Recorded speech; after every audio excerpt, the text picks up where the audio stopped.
Hi welcome to our channel. ప్రస్తుతం మనతో పాటు దాము బాలాజీ గారు సీనియర్ జర్నలిస్ట్ ఉన్నారు. వారితో ఒకసారి మాట్లాడదాం.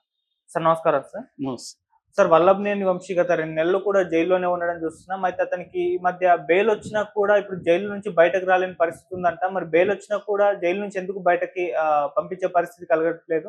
మరి ఏం జరిగింది సార్ వల్లభనేని వంశీ విషయంలో? మరి ఎప్పుడు బయటకు వచ్చే ఛాన్స్ ఉందంటారు? వల్లభనేని వంశీ దాదాపు 2 నెలలుగా జైల్లో ఉన్నాడు. ఆయనకి ఫిబ్రవరి 13వ తేదీ ఆయన్ని అరెస్ట్ చేశారు.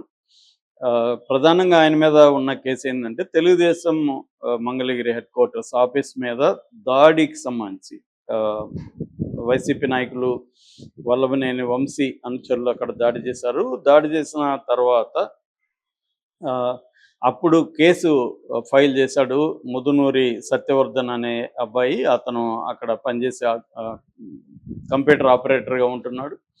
సో ఆ తర్వాత ఏమైందంటే ఆ కేసులో ఇతన్ని అరెస్ట్ చేయలేదు నిజానికి. దాని తర్వాత వీళ్ళు తొందరపడి ముదునూరి సత్యవర్ధన్ని పట్టుకొని అసలు నేను ఆ రోజు లేను, అక్కడ లేను, ఎవరో పోలీసులు మా వాళ్ళు వచ్చి సంతకాలు పెట్టమంటే పెట్టాను, సాక్షి సంతకం పెట్టాను తప్ప నాకు తెలీదు అని అతని దగ్గర స్టేట్మెంట్ ఇప్పించారు.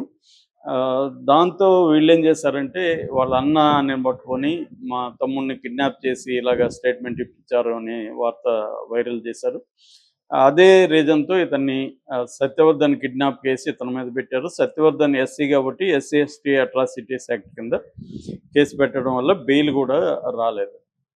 సో అయితే మామూలుగానే ఇప్పుడు కూటమి ప్రభుత్వం ఒక ప్లాన్, ఒక మెథడ్ ఇన్ మ్యాడ్నెస్ లాగా ఒక మెథడ్ని ఫాలో అవుతుంది. అదేంటంటే ఎవరి మీదైనా ఒక కేసు పెట్టినప్పుడు టకటకాని అనేక పోలీస్ స్టేషన్లో కేసులు పెట్టేయడం, ఒక కేసులో బెయిల్ వస్తే ఇంకొక కేసులో PT warrant, prisoner in transit warrant, ఆ ట్రాన్సిట్ వారెంట్ తీసుకొచ్చి కోర్టులో పెట్టడం, ఒక కేసులో జైలు నుంచి బయటికి రాగానే లేక రాకముందే ఇంకొక దాంట్లో కస్టడీలోకి తీసుకోవడం లేకపోతే రిమాండ్లోకి తీసుకోవడం అనేది ఒక మెథడ్ని, మోడస్ ఆపరెండిని తెలుగుదేశం కూటమి ప్రభుత్వం చేస్తూ ఉంది.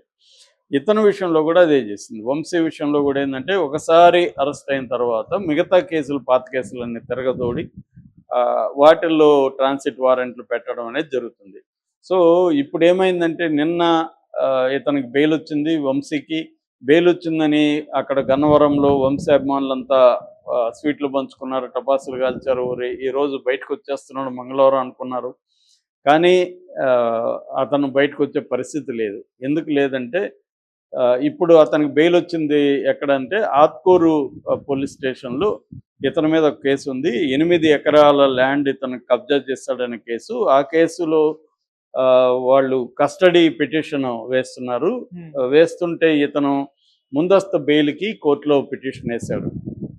అంటే ఈ కేసులో నన్ను పీటీ వారెంట్ ఇష్యూ చేయొద్దండి, నాకు బెయిల్ ఇవ్వండి, ముందస్తు బెయిల్ ఇవ్వండి. సో గన్నవరం కోర్టు ఇతనికి ముందస్తు బెయిల్ నిన్న ఇచ్చేసింది. సో కాబట్టి ఇప్పుడు ఆ కేసులో వీళ్ళు పీటీ వారెంట్ వేసే అవకాశం లేదు కాబట్టి అతను బయట వచ్చేస్తాడు అనుకున్నారు. కానీ ఇతనికి మెయిన్ కేసులో ఇంకా బెయిల్ రాలేదు, విచారణలో ఉంది. అది కూడా వచ్చేస్తే ఇతను బయటకు వచ్చే అవకాశం ఉంది. ఇప్పుడు వీళ్ళు మళ్ళీ ఏదన్నా పీటీ వారెంట్లు ఇవ్వకుండా ఉంటే, అంటే తెలుగుదేశం ప్రభుత్వం ఇంకా చాలే ఇతన్ని 2 నెలలు పెట్టాం జైల్లో అనుకుంటే ఇతనికి వచ్చే అవకాశం లేదంటే మాత్రం కోర్టుల దగ్గరే మళ్ళీ వెళ్ళిపోతుంది. ఇతను మళ్ళీ ఇంకొక కేసులో అతన్ని జైల్లో పెట్టే అవకాశం ఉంది. నాకు తెలిసి వల్లభనేని వంశీ కూడా 2 నెలలు ఉన్నాడంటే జైల్లో అతను ప్రిపేర్ అయిపోయి ఉంటాడు. 4-5 నెలలు ఉండాల్సి వచ్చినా ఉంటానని. కాకపోతే ఏంటంటే ఈ వల్లభనేని వంశీ కానీ, పోసాని కృష్ణమురళి కానీ మిగతా వాళ్ళ మీద కేసులు పెట్టి అరెస్టులు చేయడం, నిన్న కూడా అక్కడ కడప భాషని అరెస్ట్ చేశారు. సో ఇలాగా చేస్తుంటే జగన్ మీద కూడా తీవ్ర విమర్శలు వస్తున్నాయి. ఎందుకంటే చంద్రబాబుకి జగన్కి తేడా నేను అనేకసార్లు చెప్తుంటాను.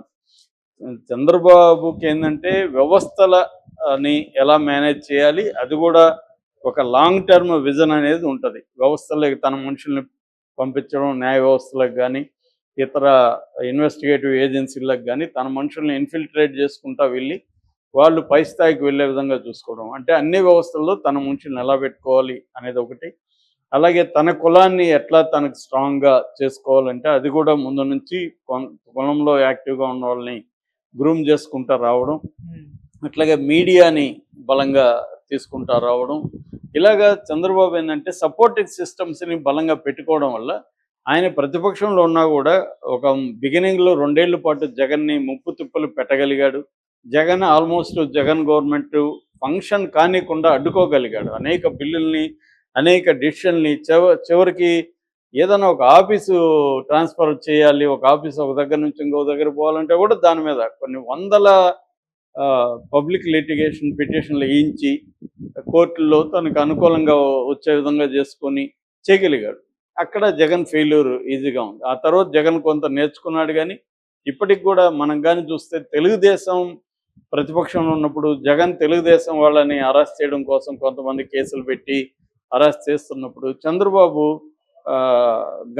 కొంతమందిని గంటల్లో బయటికి తీసుకొచ్చేవాడు, కొంతమందిని రోజుల లోపల బయటికి తీసుకొచ్చేవాడు. ఒకవేళ కుదరినప్పుడు ప్రైవేట్ హాస్పిటల్లో వాళ్ళని పెట్టించగలిగేవాడు, వాళ్ళకి అన్ని జరిగే విధంగా చూసుకోగలిగేవాడు.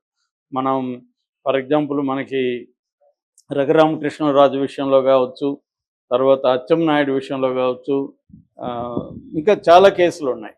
ఆయన బండారు సత్యనారాయణ కావచ్చు, అయ్యన్న పాత్రుడు కావచ్చు, ఇలాంటి వాళ్ళందరినీ కూడా జగన్ అరెస్ట్ చేయాలి, వీళ్ళని కేసులు పెట్టించి సిరికిచ్చాలని ట్రై చేశాడు. కానీ ఆ పప్పులేవి చంద్రబాబు దగ్గర ఉడకలేదు.